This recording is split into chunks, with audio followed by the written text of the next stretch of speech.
वास्तव में अल्मोड़ा का अपना एक इतिहास रहा है। आज जिस प्रकार से आप सब लोगों का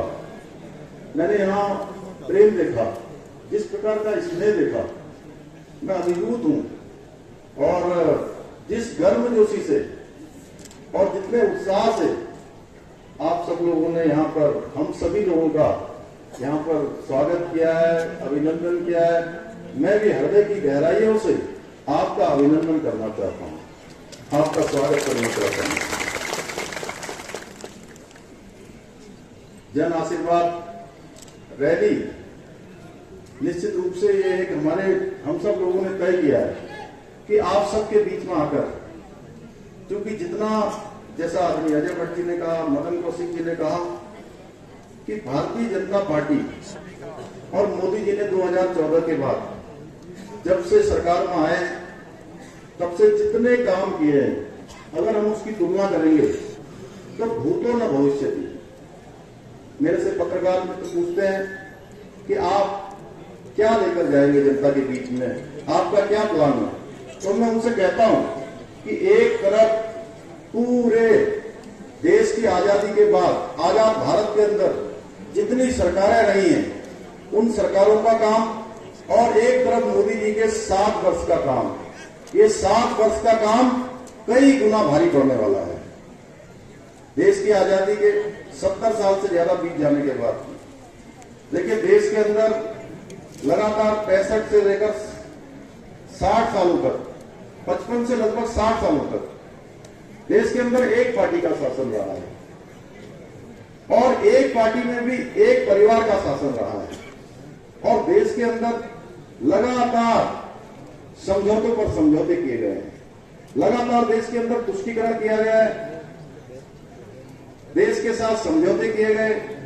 अपने निजी हितों के लिए, पार्टी हितों के लिए, अपने निजी लाभ के लिए लगातार देश पर समझौते थोपे गए हैं। पहली बार देश के इतिहास में नरेंद्र मोदी जी के नेतृत्व में ऐसी सरकार आई जिसने कहा कि सबका साथ, सबका विकास और सबका विश्वास, इस आधार पर देश को आगे बढ़ाने का काम करेंगे। तुष्टीकरण किसी का नहीं होगा, सबके साथ न्याय होगा, इस आधार पर इस सरकार चल रही है। आज हम उज्ज्वला गैस की बात करते हैं,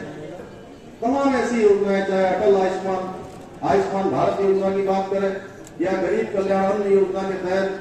देश के अंदर 80 करोड़ लोगों को पूरे कोरोना काल में लगातार जिस प्रकार से मुख्य स्थान पर ही कैंप लगेगा, वहीं पर उनके फार्म जमा होंगे, वहीं पर उनकी स्क्रूटनी होगी, और वहीं पर हमने बैंक के लोगों से भी अनुरोध किया है कि बैंक वाले भी वहीं पर रहेंगे, एक ही स्थान पर उनको जो है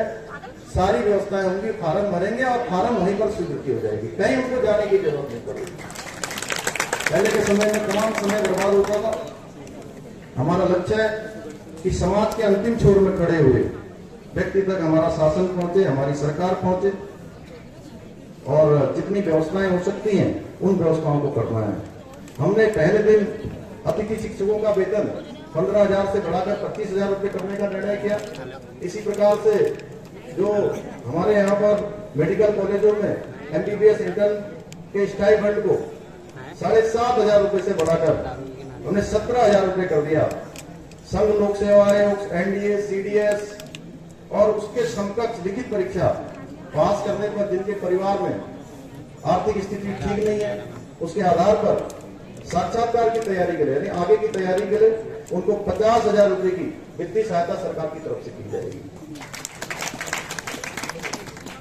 स्वरोजगार के लाखों अवसर उत्पन्न होंगे। विभिन्न विभागों को स्वरोजगार के लिए टाइम आउट करने का हमने लक्ष्य प्रदान किया है।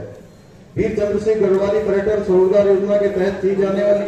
सब्सिडी को बढ़ाया है। इसी के साथ साथ अभी मैंने आपको बताया कि मुख्यमंत्री स्वरोजगार योजना के अंतर्गत छोटे उद्योग संबंधी सिलाई, बुनाई, फल विक्रेता जैसे लगभग 20,000 व्यवसाय को लाभान्वित किया जाएगा। इसी के साथ साथ अभी हमने हमारे जो ग्राम प्रधान है, जो समाज के अंतिम छोर में काम करते हैं, उन ग्राम प्रधानों का भी जो मानदेय पहले 1,500 रुपए होता था, उसको अब 3,500 रुपए करने का निर्णय किया है।